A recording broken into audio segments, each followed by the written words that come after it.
ரெக்கையுள்ள குஞ்சு இது, கூடு ஒன்றும் தேவையில்லை. புத்தியுள்ள பிள்ளை இது, கெட்டு நிக்க போவதில்லை.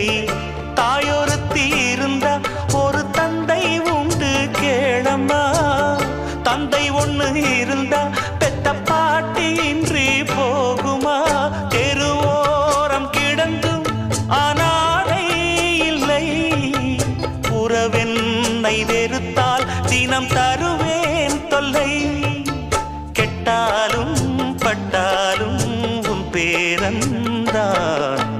என்னடி ஞான பெண்ணே, உண்மை சொல்லடி ஞான பெண்ணே. நடந்தால் 2 அடி, இருந்தால் 4 அடி. நடந்தால் 2 அடி,